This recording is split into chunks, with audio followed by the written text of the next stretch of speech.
अस्सलाम वालेकुम व्यूअर्स, और दूसरे टीम की जाने से तमाम अहले इस्लाम को रमज़ान शरीफ की बहुत बहुत मुबारक हो। और चलिए आज की वीडियो को शुरू कर लेते हैं और जान लेते हैं कि आज का नाम क्या है और इसकी तफसीलात क्या है।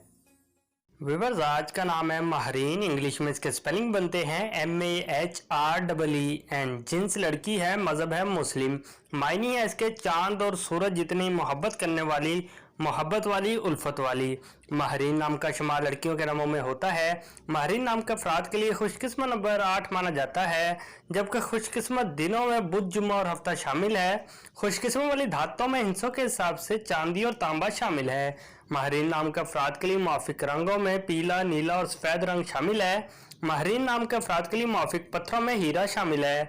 महरीन नाम में 7 हरूफ है और ये एक लफ्ज बनता है। अपने नाम का मीनिंग जानने के लिए कमेंट बॉक्स में लिखिए। चैनल को सब्सक्राइब कीजिए, वीडियो को लाइक और शेयर कीजिए। Thanks for watching.